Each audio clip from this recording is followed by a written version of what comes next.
Hi. Hey, I was so nervous I wouldn't see you. I didn't hear back from you. No, no, How are you? no, everything's fine. Yeah, I Oh, got your good. email.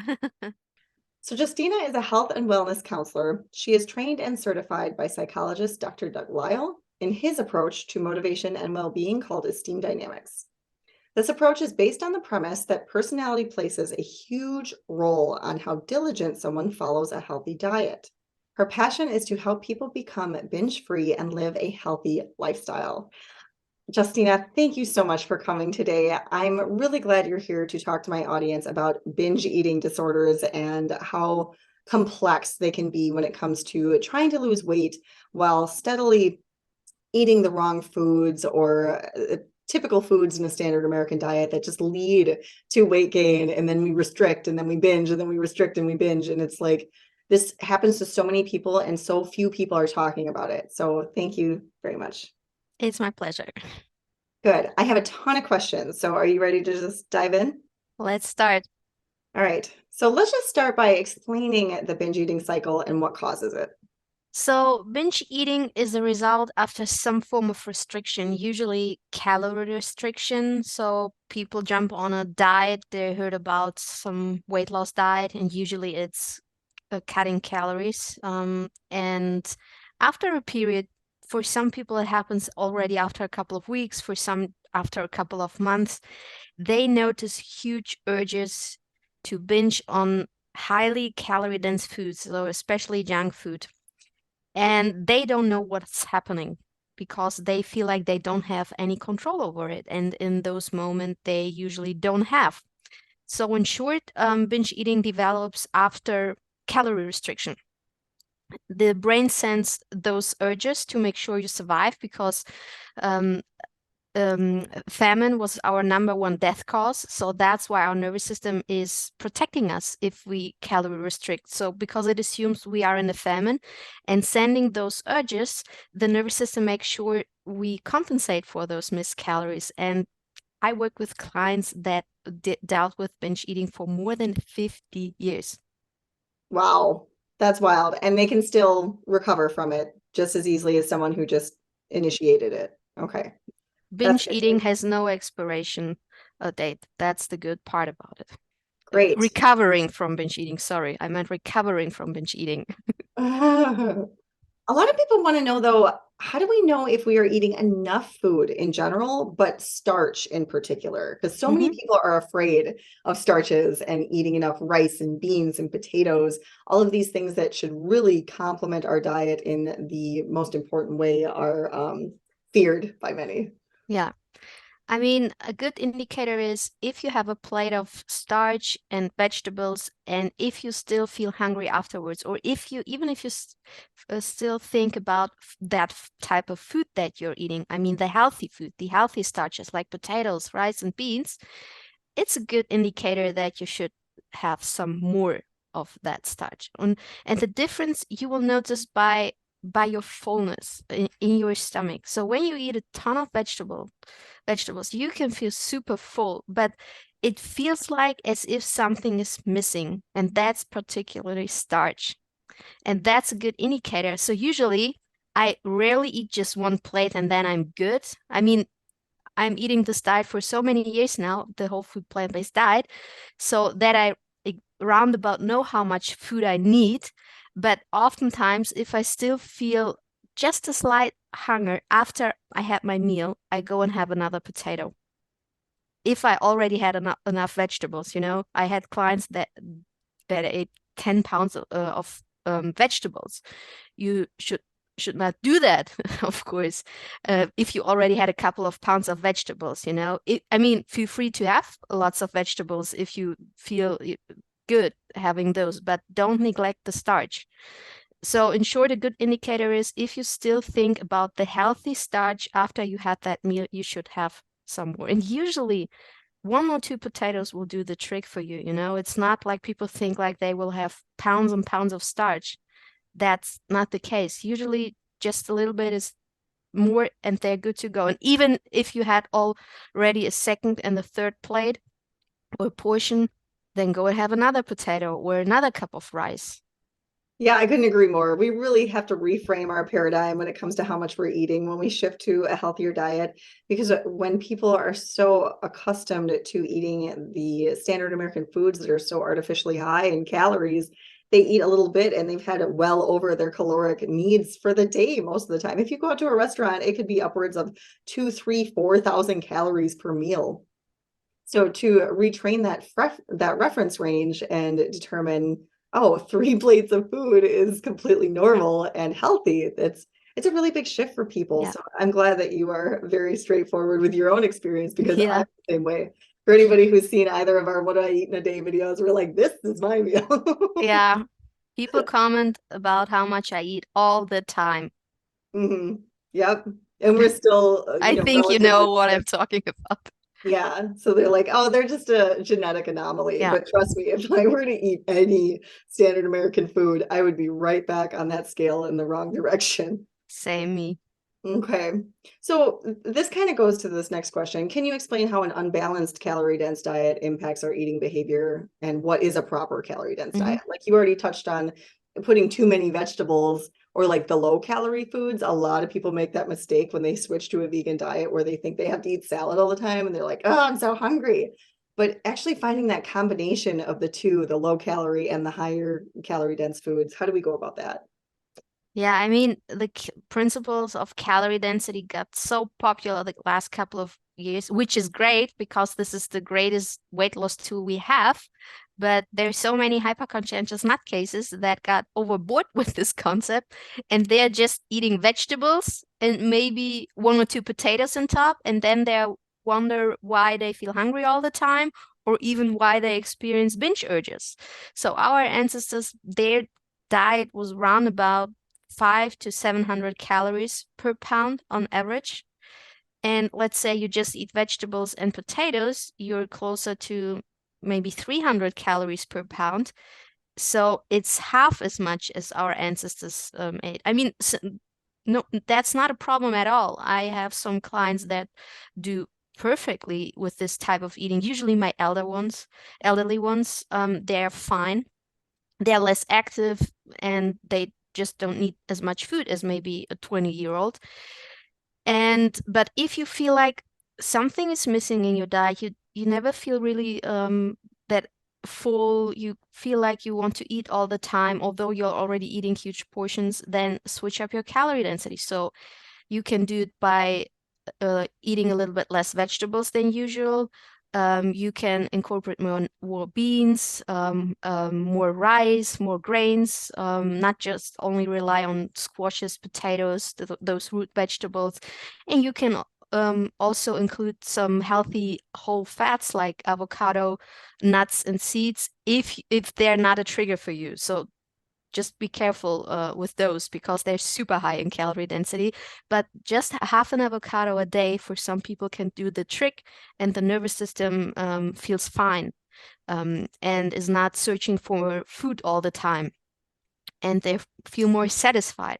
You know, you have plenty of time to experiment what works for you. You know, this is not nothing that you will not find an overnight success. So it took me years to find out what works best for me, even when I switched on a whole food plant-based diet. There are some people, you know, the lucky ones, maybe those five you saw on YouTube that lost 70 pounds overnight or 50 pounds overnight, those classic weight loss successes. That's great, you know, but many people have to find their way. Hmm. Yes, ditto. It took me years to figure out of which category of food I'm supposed to be including and how much. Like our reference ranges are so crucial to our success, but recalibrating those and really learning from, okay, obviously I ate too many vegetables today because my stomach is sticking out like I'm 4 months pregnant and I'm super uncomfortable. Yeah. Like it's a really delicate balance. So thank you for that. Can you just explain a little more in depth the famine defense mechanism? I think this is so fascinating and so important to understand. Yeah. So, as I mentioned in the first question, the number one death cause of our ancestors was starvation. So, any form of restriction and modern diets or calorie restriction is what I call modern world famine. if you put your nervous system in some form of calorie restriction, I mean, obviously we need a calorie deficit to lose weight, but you can do that by 50 calories, by 100 calories, without you even noticing that you're on a calorie deficit when you focus on the right foods. But if you go overboard with that, your nervous system sends out those urges. They're like what Dr. Lyon and I call a famine defense. So your body is protecting you from going too low in calories. So your nervous system tries to make sure that you survive. And binge urges are a form of a famine defense. So the binge urges are there, or your nervous system is just trying to help you, you know. There's nothing broke with you, or it's not because you don't have enough willpower that you experience those urges if you deal with binging. It's just that this is the famine defense your nervous system is sending to make sure that you survive. Okay, so ultimately our appetite will shoot To the roof. up to the Yeah. to the ceiling if we don't Something you never experienced before. just ravenous, Super, uncontrollable yeah, cravings. uncontrollable. You think like, what's going on here? Wow. Yeah, I think so many people experience this regularly and think like Yeah, something's innately wrong with them when in actuality it's just their natural evolutionary tendencies to take care of themselves. absolutely. I had a client, she told me, Justina, I I deal with binging for decades. I don't even knew that these are binges. I just recently watched a video of yours and now I know what's going on. Some people experience binge eating without even knowing. Right. Yes, exactly. I once heard you say that this famine defense mechanism, it actually results in a severe preference for these artificially high calorie dense foods. Can you kind of touch on that a little bit? Yeah. So, yeah, your body craves or desires the most calorie-dense foods in the environment, always, all the time. And if you are restricting, if you are starving, aka restricting calories, it's a clever mechanism to seek out for the richest foods in your environment. So these are usually junk food, Oreos, cookies, ice cream, all those high fatty, sugary, salty foods. Because your nervous system back then never knew when they would have the next rich food there. So it's a super clever mechanism to eat the highest calorie dense foods in a very short time. And usually this is what happens in binge eaters. Within minutes, they can eat thousands of calories. It's because your body tries to store extra fat for the next famine. And if you do this on broccoli, good luck. It will take you ages to eat those many calories. Yeah, I feel like we've all experienced this at one point or another. And it's good to know that it's normal. You know, it's not that there's something wrong with us or we need to somehow correct our eating behavior or something. It just means that we need to pay a little more attention, make sure we get enough calories Exactly. at regular time Yeah. frames instead of And trying to go extended periods where I'm being good, I'm not eating, I'm losing weight. It's such a sad misconception in our culture, I feel. yeah, I mean, and a good thing we can question is this something our ancestors dealt with back then? If we Mm, are dealing with a problem nowadays in the modern world, no, they didn't. They did not experience binge eating because this was not a thing. They did not restrict calories. Of course, they were starving for many times, but they didn't have the opportunity to binge on cookies and ice cream. mhm. Yeah, and those are always the first thing to pop to First mind things, when we yeah. are ravenous. Absolutely. Okay. Yeah, I just want people to know that it's totally okay to like feel out of control around those foods, especially when you're ravenous, because it's just part of our DNA. It's part of our design. Exactly. Part of our design, part of our DNA, and an important message for the people out there who are watching is it has nothing to do with your IQ or how Mhm. intelligent you are. Um, I had them, I mean, I talked to such intelligent people who dealt with it, but when they don't know the data or what causes binge eating, they think something is wrong with their personality, with their character, but it has nothing to do with that. Yes, and we will certainly get into personality type in a while. Being one of Doug Lisle's prodigies, that's definitely an area we're going to be discussing.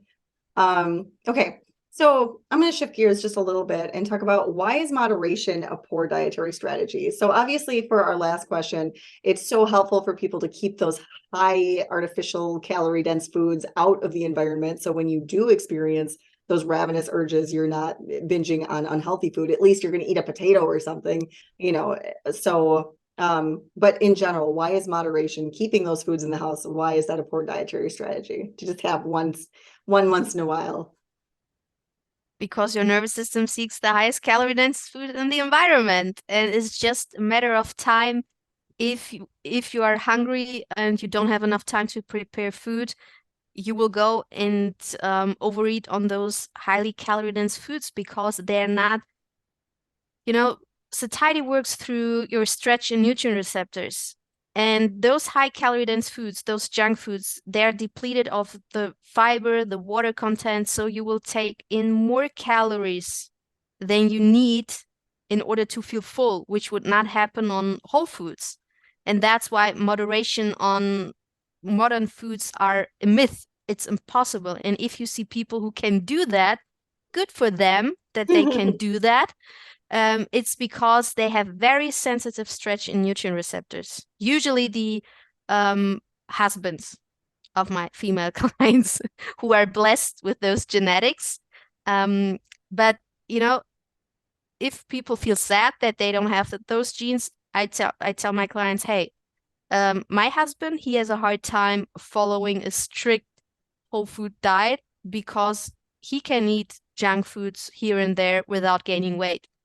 I would gain 10, 20 pounds if I would eat the same as he does. So I have a good motivation because of my genes to stay on a healthy diet. Otherwise, I would be overweight. Yep, I will have to say the majority of clients I work with in my Yeah. practice have husbands just alike, and mine is identical. I do not understand how he has one cookie or one bowl of ice cream or Yeah. or just a handful of nuts. Yeah. I mean, even Dr. Lisle, he can have his favorite carrot cake. Right. If people know him, they know maybe that he likes carrot cake. He can have one piece and he's fine. If I have one piece of carrot cake, I want the entire cake. Yeah, absolutely. I'm actually making a carrot cake later today for my daughter's Yeah, fourth birthday party. cool. Oh my goodness. And yeah, I don't even touch it. I don't even like lick the spoon. Yeah, I'll eat the whole thing same before me. she gets a chance. Okay, so kind of on the same note, why is intuitive eating unhelpful in our modern environment? So many people purport that this is helpful. Mm, mm. I mean, this is your limbic system, your Stone Age brain talking to you. Moderation or intuitive eating is good, which is very similar in the concept, in the core concept. All your friends and family members are doing this, but if this would work, then why are more than 50% of the people are overweight and or obese? Obviously, it's not working. But people try to go back to this concept because then they can have those or then they are allowed to have those addictive foods in moderation. Guys, this is the addictive part of your brain talking to you. If you try to argument with yourself that moderation and intuitive eating is working. And again, if this is working for some people, it's because of their genes, because they have very sensitive stretch in nutrient receptors. Yes, if I go out to eat, I can have a vegan pizza without falling back into the pleasure trap, but it's because I'm following this whole food plant-based diet very diligently for many years. So just one pizza will not bring me back to a standard American diet. I will not fall back, but you have to know yourself. If I was back then in the beginning, initially transitioning, um, this could maybe I would have trouble going following a whole food plant-based diet if I would have one excuse here, one there. That's a really good point. How long somebody's been practicing this diet and in relation to how easily or how much difficulty they experience when trying to have just a little bit of something. Yeah, And in full disclosure, I have worked with one or two people that could eat in moderation. So I'm not good saying for it's them. not out there, but it's just never a good idea when you're trying to lose weight, and B, you're trying to get off of some form of processed food addiction or like these uncontrollable urges to eat foods that you are actively trying to stay away from. I think it's really helpful to just abstain, at least for the time being, until your nervous system Yeah. calms down and your dopamine pathways, kind of reset themselves. And even those people who call themselves intuitive eaters or people who can eat in moderation, even my husband, who has a hard time gaining weight, even he gains weight, not that much like people with thick genes, but he gains weight where he feels uncomfortable, and he has foods like his favorite chips he can't eat in moderation. Or a couple of weeks ago, he ate a full plate of chocolate and what was and wondered why he could not fall asleep in the evening. So he could not just have one slice of the chocolate bar. So even he, Mm. Yeah, and I want to point out that intuitive eating is a very healthful approach. Yes, we should all pay attention when we're eating. We should try not to multitask or watch something on a screen, and, eating slowly, chewing slowly, all that stuff is very, very helpful. But when you're trying to intuitive eat on highly palatable, artificial, foods, it's not really a possible um, exactly. outcome. Okay, so to shift into exercise, how do we know how much more food to eat when incorporating more exercise? If you will definitely feel more hungry, and you should not neglect that hunger. I did that mistake many years ago, where I was a little bit afraid because I exercised way more than usual, and of course my hunger levels increased, and I thought I already eat so much food, I can't have even more food on top. But and then I experienced some urges. So be careful with that. Just eat more food. It's not a lot of more food, maybe one, two potatoes. You don't need to count calories. But just if you feel hungry, eat more. Hmm. And how do we change our mindset around using exercise to burn off junk food?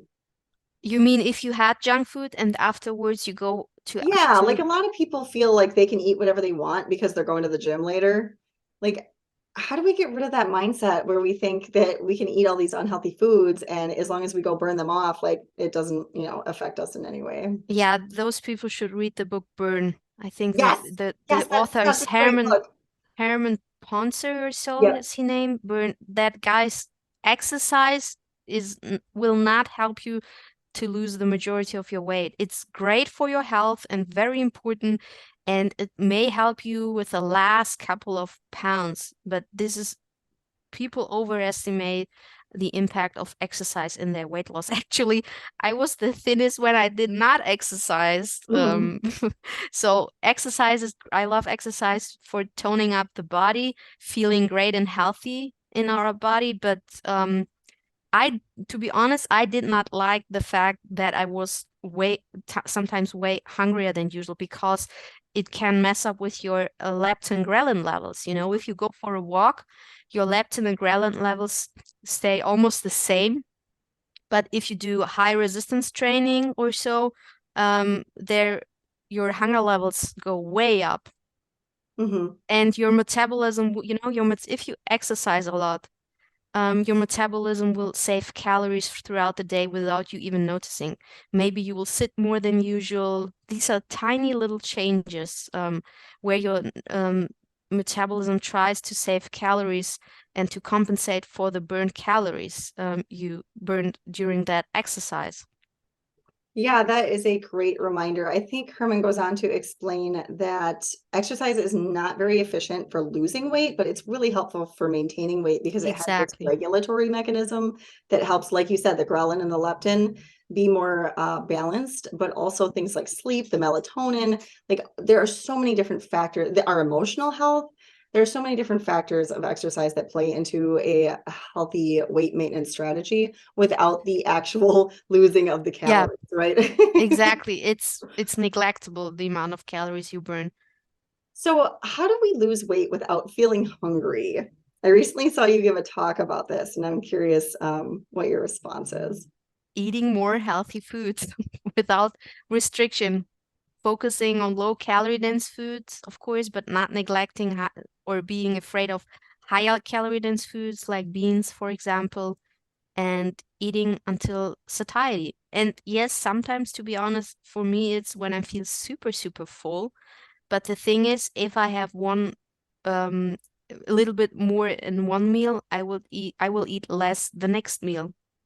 And Unconsciously, right? yeah, unconsciously. And that's why I'm a huge fan of having the majority of your calories in the first um, half of the day. It doesn't matter if you start your breakfast at 8 or 10 or 11 a.m., but have more calories in the first half of your day because you need those for your activity, yeah, because you don't need a lot of calories in the evening. And what I've noticed in many people is, and something I did in the past as well, or even now where I'm breastfeeding, if I don't eat the majority of my calories in the first half of the day, I will eat way more food in the evening and feel uncomfortable full. Mm-hmm. Because Yeah. again, that's the famine defense mechanism kicking in. And some people are more sensitive to it than others. Mm-hmm. Yeah, and then it snowballs into the next day because you're not as hungry to have breakfast, Yeah, and then you wait exactly. again, and it's a domino effect. Yeah, So many people get caught in that trap. So you're saying we can achieve an energy deficit without suffering from hunger? exactly. Yeah. Isn't that crazy? So much of the weight loss programs out there have led us to believe the exact opposite. If we're not suffering, we're not losing weight. But can Yeah. you explain why this is, like the calorie density aspect? You mean why we lose weight on the calorie density aspect, or Why we don't feel hungry, even though we're losing weight, eating because, plenty of yeah, food to satisfy us. because of the volume and the high fiber food? These are the foods you were designed to eat, guys. Your body doesn't want to be overweight. Yes, it stores fat easily for the next famine, but only if it's necessary. If you put your body or your nervous system in a calorie deficit that's too strict. But usually your body wants to be at a healthy weight. I think what sometimes happens is people try to lose the last 5 to 10 pounds, which are your body don't want to get rid of those extra pounds, so it's harder to do that, and it will take a lot of time to lose those last couple of pounds. And I think if people don't see results right away within 2 weeks because they heard, hey, we have to lose, or I need to lose 1 pound per week, then I need to cut my calories or going hungry, something like that. While we're on that topic, how much weight can we expect to lose each week or month by following a healthy diet plan? Like, what is realistic? So it's a matter of your starting point. So where do you start? Do you need to lose 50 pounds, 5 pounds, 10 pounds? If you have to lose 50 pounds, then usually 1 to 2 pounds is realistic. I'm more a fan of the slower you lose the weight, the easier it is to keep it off. And the more you will enjoy this journey because you will not even notice that you are on a diet. Mhm. Um, so I would not lose or try to lose more than 1 pound per week. Again, if you're obese, you will initially lose a lot of water weight. And I was at a point where I just lost 1 pound per month or even a quarter of a pound. Yes, especially for those who have that last 5 to 10 pounds. Like, Exactly. realistically, a quarter of a pound a month is rather awesome. Yeah. I mean, take a quarter of butter and see how much fat that is. All right, I have a question from Rita. She would like to know, how long does it take for cravings to go away? Good question. This is usually individual. And interestingly, my husband asked me today, Justina, how long will it take until my cravings go away for my favorite Chocolate? junk food? Yeah. Um, for some people, if they are already were on a healthy diet for years, and let's say they've fell back with unhealthy eating, Usually within a couple of days, it can happen that they don't have any craving anymore. But what I saw is most of the time a couple of weeks. Within a couple of weeks, it gets way better. 2, 3 weeks. I know it sounds like a lot of time, but I think when you see it in terms of your lifetime, Hmm. 3 weeks are not that much. Yeah, thank you for that perspective. And I have worked with people who have experienced months of cravings, but I feel like it's very individualized, like you said, and those are very rare cases. Some people have no Yeah, cravings, which, yeah, we're all very jealous of those people. But yeah. why is binging more about what you eat than how much you eat? Because when people think of binging, they think of like, you know, bags and bags of cookies as opposed to the types of foods that they're eating. Does that make sense? You mean the difference? So I think if people would see how, or regular people who are on a standard Western diet would see how much whole foods I eat, they would assume that I binge. Right, right, So exactly. do you mean that? Yeah. Yeah, it's like Dr. Lisle said, it's not about how much you eat, it's about what you eat. So I can eat 2 pounds of salad and or 2 pounds of chocolate. That's a difference in calories. And people who binge on junk food, they within minutes they get in a couple of thousand of calories, but you cannot achieve that by eating whole foods. It's impossible. I've also worked with people though who binge on healthy food. So how do we help those people? Yeah, so then my question is usually I have many people who report the same thing to me.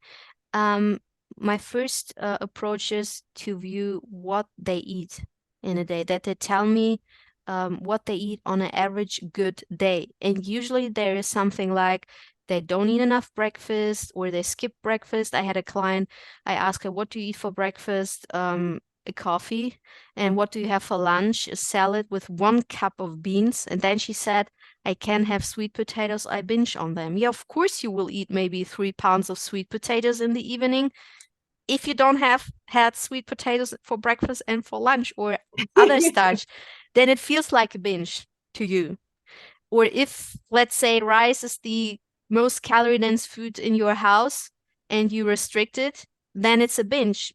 Or sometimes people confuse binging with cramming, that they overeat on healthy foods in the evening, although they already feel full.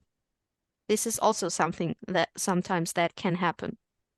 While we're on the topic, do you want to explain the difference between cramming and binging? I think Yeah, that's so important. yeah. Cramming is actually something most of the time, 99.9% of the people experience to some degree, even when they don't restrict calories. And although they are eating a healthy diet for many years, it's a survival instinct. So our ancestors, they rarely had rich food, or they were rarely surrounded by rich food.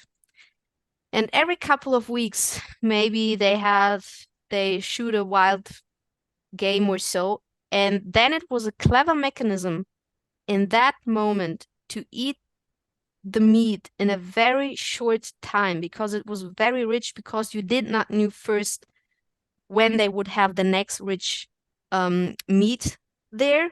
And you had your group members. They all were hungry. So everybody went on that piece of meat or the animal. So it was very very clever for the nervous system to eat as many calories in a very short time, because maybe they had to wait another 3 weeks until there was rich food around.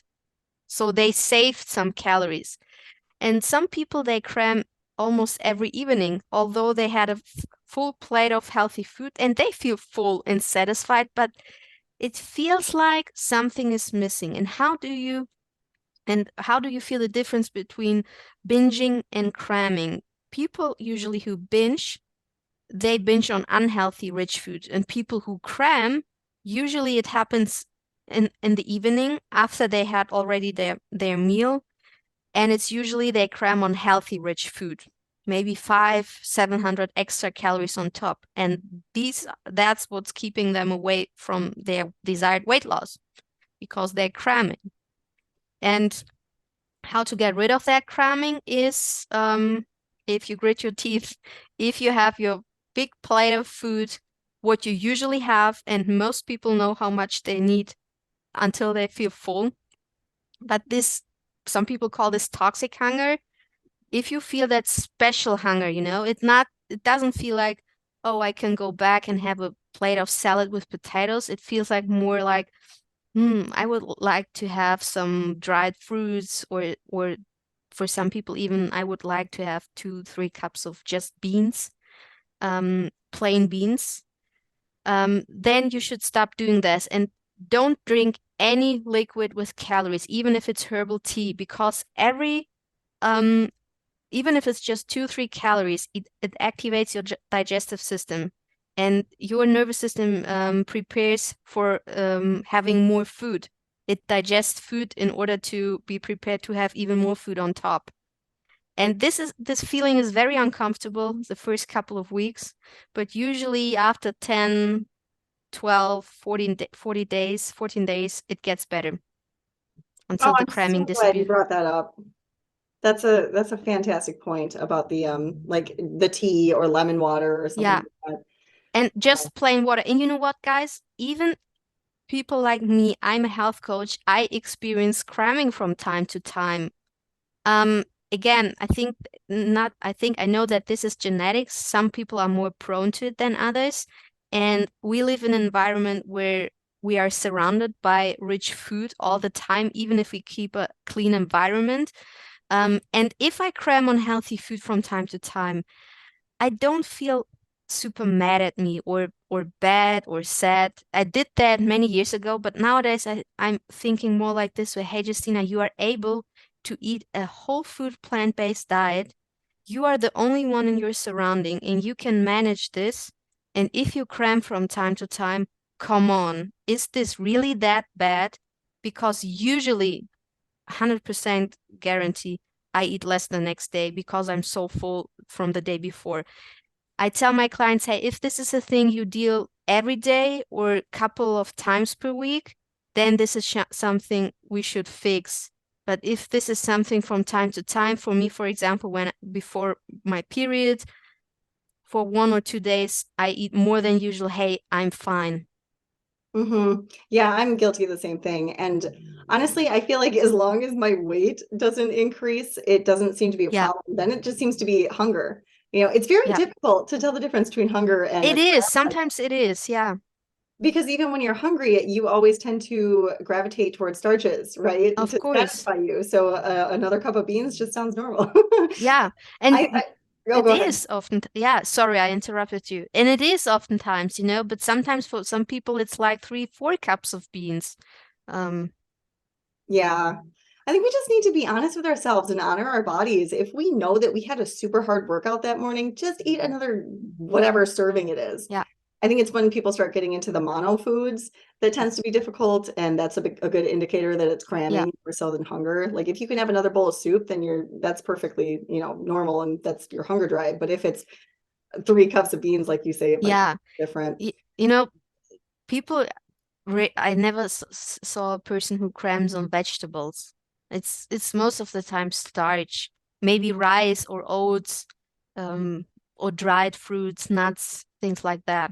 hmm Yeah, I have worked with a couple of people who do very extreme cases though. Like it's very not the typical bell curve. Like there's always going to be personalities all over that bell Of curve. So course. it's yeah, it just takes a little more due diligence with those individuals. So while we're on the topic, could you clarify what are the best foods for weight loss and overcoming a binge cycle or binge eating behavior? Yeah. So I mean, this is a common or a general rule for everybody who tries to eat healthy, that you focus on unprocessed whole foods. But if you especially deal with binging, people think the more vegetables they eat, the better. And again, I love vegetables. I eat a couple of pounds of vegetables, but I also eat a couple of pounds of starches. And the most helpful food group are complex carbohydrates for people who deal with binge eating, Mm, especially things like potatoes because they're super filling. Yeah, according to the satiety index, potatoes are the most filling foods. And when it comes to fruit, apples. Um, and again, I highly advocate for fruit. I would not restrict fruit, especially if you deal with binging, because I tell my clients, hey, if you have cravings for sweets, I would rather and binge or overeat on apples than on cookies. It's totally different. Yep, candy used to be my favorite food group. So there was Yeah, definitely a transitioning period where I was binging on fruit instead yeah, of candy, thinking it was okay, and dates and raisins and stuff like that, and yeah. nuts, of course. But now fruit is so sweet to me that So, I'm very capable of, being able to moderate yeah, naturally. So it does happen. It takes many years, unfortunately, yeah. it does happen. All right, I want to shift a little bit into some more personality factors. So, can you explain how our adaptive unconscious impacts our ability to lose Mhm. weight? Yeah, of course. Dr. Lyon, I recently had a talk about this topic. There was a study done by researchers, and in this research, the participants were asked which artwork they liked best. And the interesting thing is that in the brain scans, the researchers found out what picture they would choose or what artwork they would choose 10 seconds before the participants knew what they would choose. Isn't that interesting? Mm-hmm. That your mind already knows what to do in the next 10 seconds, what you think with your rational part of the brain, what you will do. Even while I have this conversation with you, words coming out of my mouth, and I don't know what I will what I will tell you the next 10 seconds. And that's the same thing happens with our food choices. So oftentimes your brain already knows that it will binge before you know that you will binge. And how can we change, or how can we support this in a good way for our brain is when we gather new helpful information, new data, like now you know how your adaptive unconscious in a very simple and short form is working. So you have to be prepared, like you can control everything what's happening in your mind. I mean, you almost can nothing control what's happening in your mind, what you think, but you can control your environment. And by your brain makes decisions by having new data. And if you, let's say, you prepare a healthy food environment in your home, or if you know that being hungry is a trigger for you to overeat the next meal or even binge the next meal, then be prepared. Have your meal on time. Make it a priority. If you have, like, let's say, housework to do at home, doing the laundry, I always tell my clients, and even now that I'm a mother, my house looks sometimes like a mess, but food is always my priority. I'd hate it if I have a messy home, but I hate it even more if I overeat because I did not have my food on time. And that's how we can um, help our adaptive unconscious to make better decisions in the future. Oh, that's great advice. Thanks, Justina. So, which characteristics make someone particularly susceptible to binge eating? Mhm. Good question. Yeah, there are a couple of characteristics. So in general, of course, everybody can develop binge eating. It doesn't matter if you have high or low IQ or average IQ, but I've noticed that especially people with a high IQ or very intelligent people who are very conscientious, they think they can control how much they eat, and controlling your life is a good thing, or if you try to manage everything in your life, but you can control your homeostasis, like your hunger drive. And it will override you by sending binge urges. The famine defense mechanism will switch on when you try to control too much what you're eating, or better say the amount of food you're eating when you're on a healthy diet. And also people who are very open to new experience. They like to try new things out. They like to try new tastes. They like to try new recipes, things like that. And people who are very agreeable as well. Those people who can say no to the piece of cake some grandma just made for them.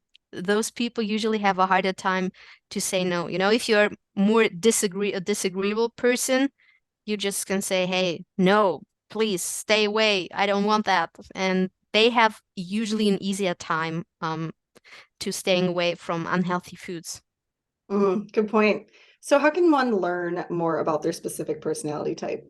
If you type in Google Big Five personality test, there are a couple of out there. I know Dr. Lisle and Dr. Hawk have one specific one on their website, which is called esteemdynamics.org. And they can find out what personality traits they have. It's super helpful. I always Mhm. recommend my clients to do that. Know yourself. That's super helpful. Yeah, not just with weight loss and binge eating, but also just with life in general, how we Yeah. relate to others. It's so important to just have that awareness. Yeah, and keep in mind there is no good or bad personality. There's just that some personality traits have an easier time to do one thing than the other one. Right. It's not a character defect. It's our Yeah, environment that has been so yeah. skewed It's and our environment. distorted. Yeah. Good point, what Absolutely. you mentioned. All right, I have a question from Haley. Is it possible to have healthy this is so like change of topic. Is it possible to Totally have fine. healthy glossy hair on a whole food plant-based diet with zero overt fats or very minimal? So she basically used to have super silky hair and then she started but she has very thick genes, she explains, and she wanted to lose that weight. So now she's eating a healthy whole food plant-based diet, but she's also, keeping those fats to a minimal level. And now her hair isn't as lustful and shiny and Hmm. healthy looking. So she's wondering if less full hair is a side effect of weight loss in general, or is it the low fat? There's so many factors that can play a role here. I think people just think because fat in real life is glossy, if you have a cup of oil, and they think the same thing happens on your head. No, I, I met people who eat, sorry to say it, who eat crab and who have the most luscious, beautiful hair I ever saw. And I So saw true. people who eat the healthiest diet ever, and they are not so blessed with super healthy or shiny hair. Yeah, of course you have in your diet, of course, plays a role, but it's not just fat. It's all the vitamins, minerals you take in. And one thing I always recommend to my clients is that they eat enough iodine. Because I've noticed that this is something many vegans or people on a whole food plant-based diet sometimes neglect. They don't eat algae or things like that, or sources that are rich in iodine for your thyroid function. And the other factor is what some people experience if they transition to a whole food diet is when they lose a lot of weight, they experience telogen effluvium. So every shock your body goes through, this can be weight loss. If you lose a lot of weight, your body sheds hair, but it will come back 100%, um, usually within 6, 9 months. Um, and this is what people experience oftentimes, this type of telogen effluvium. But it's not just the fat part.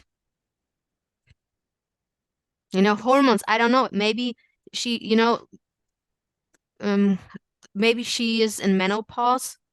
Maybe causation is not correlation, and maybe there are different factors that happen at the same time where she switched to a lower fat diet that could contribute to the less shiny hair. Yeah, good point. Okay, so I have two more questions for you if you have time. I would like to shift gears a little bit to the social dynamics of this lifestyle.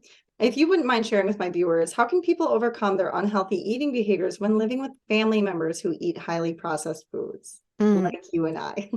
yeah, this is my personal experience. This is one of the toughest things that people deal with their social surrounding, and usually people who are more agreeable who have a problem with that. When I dealt with binge eating, I was a mess, and I was a not good friend. I was not a good wife because oftentimes felt depressed during that time after a binge. Um, and my husband was supportive to the changes I made, you know. And at one point I said to him, "Hey, honey, we can't have those foods in the house. They trigger me." And it took me years, to be honest, to properly communicate what I need, because I thought, hey, it's not a problem if we have those foods in the house. I just eat my healthy foods and I'm good to go. But I've noticed that I started to binge on whole grain bread. Bread is a trigger food for me. And at one point I said to him, "Hey, honey, we can have this in the fridge." And he was okay with that. And I know that not everybody is that supportive, but then I would find other ways. So don't be pushy to your family members. But in my personal opinion is, if these are people who love you, they should be open to make compromises. You know, you could ask your family members, "Hey, is it okay if you can have those foods, of course, but if you maybe have those foods outside of the house, or if we have a special locker or something like that, we actually have a box that we can lock with a key, and where we put foods that are a trigger." And the funny thing is, sometimes my husband forgets where the key is, and he can't have his highly dense foods. And then he said, Justina, you know what? Actually, it's good that I don't have them at the moment." So this worked for me. And another thing that you can do is have a separate fridge. This is something Dr. Lai and I recommend, and I'm sure you do too, Karli, to have like your separate fridge. You know, it doesn't need to be an expensive one. We have a super cheap one, actually, like many years ago. We got, this was a gift, a super old fridge, and it's full of healthy food from the bottom to the top, only healthy food. And the thing is, as soon as you feel hungry, your body tries to conserve energy. It doesn't want to prepare healthy food. It wants the highest calorie dense food in the environment. And what will you do? You will pick up the peanut butter and bread jelly sandwich, something like that. But if you know you have healthy food in the fridge, you open the fridge and the food is already ready. You just put it in the microwave for 2 minutes. You will have that, and it will calm your nervous system. And then you will have an easier time to say no to the unhealthy food if you still have unhealthy food in the environment. So make it as easy as possible for your nervous system if you can't change to 100% what foods enter the house. And sometimes it just needs to be for a temporary duration. If loved ones could keep things at least out of Exactly. sight, like maybe they're not comfortable putting it out of the house, but just put it in a shelf somewhere that's Yeah, so low that you don't see it and recognize it every exactly. time you're looking for food. And Because like you sometimes, said, yeah, the adaptive unconscious, it's like you're constantly making that decision. Should I eat that food? Should I not eat that? exactly. And when you're staring at your computer screen, if you work at home, your brain is constantly shifting, going back to, I know exactly what that is. I know exactly what's in it. Yeah, and sometimes people start to crave food just because it's in the house, hmm you know? And I know from personal experience that the longer I'm on this diet, the less I'm tempted to some of those foods, but still I'm not immune. You know, I know when we have dates or some richer foods in the house, sometimes I can stay away from them for months, but sometimes it just takes me a couple of weeks and I eat the package. Yeah, absolutely. Dates were one of my go-tos too. Now it's my daughter's favorite, Yeah. coincidentally. So, why do we feel compelled to eat junk food in social settings? Yeah, we are social creatures and we want to be part of the group. And we don't want to kick out of the group because when in the Stone Age, we maybe survived in a group of 50 to 150 people. So it was super important to have peace with everybody, because if we would do something what's way different than the other would do, we would kick out of the group and we would die. So we have a huge urge to please the other part. And if everybody else is eating unhealthy and forces us to eat the same food, we feel very uncomfortable if we say no, because we have this deep fear that we will not be part of this group anymore, that we will be kicked out. And actually, there's something what I experienced. I had some very good friends that were overweight, and unfortunately, I'm not friends anymore with them because the way I eat. Because a huge part of their meetings were meetings at restaurants and eating unhealthy foods. And I could not, at some point, could not participate to that. And yeah, that's Justina, I think we're kindred spirits. yeah, It happened to me when I shifted to this lifestyle. I lost so many of my girlfriends. yeah, That's our culture. that's Everybody our wants culture. to get high on junk food all the time, and it just wasn't fun anymore. Yeah, yeah, it's all about status. People fear to lose status when you eat a healthy diet because then they see, oh, Karli is able to do that. I'm not. So she's better, and they think they lose status. And of course, this is not on from our health, or we healthy eaters don't have the intention to be better than others, but this is what indirectly signals to them. So what is your advice for somebody who wants to remain social and, involved in our culture without succumbing to these tendencies of Yeah. eating junk food in social settings? One thing is try to make as many meetings that are not surrounded by food. Ask them to go for a walk. I have a friend, we love to go for a walk and have a great conversations. Try things like that. Go to the park, go do some some sports together, whatever it is. Don't try to make it always around surrounded by food. And if there is no other opportunity, and if it has to be with uh, with food involved, then do bring many healthy dishes with you. Bake a big bowl of fruit salad. People usually love fruit salads. Find something you know that the other part would also eat, but that's in a healthy version. So make sure you eat something before you go to the party and have something healthy at the party as well when it's surrounded by food. Such great words of wisdom. Okay, we'll Yeah. have to have you back soon, Justina. Thanks We again. will stay in touch, Karli. Thank you for being a guest. Oh, before I forget, how can Yeah. people get a hold of you if they want to work with you? Or like, do you have If they anything go to my available? website, I can send it to you in the chat or by email. And yeah, at the moment my calendar is closed, but if they want to work with me, they can just write me an email. It's also on my website. Perfect. Great. Yeah. Thanks so much. I'll put it in Uh, the description box below in the show notes. yeah.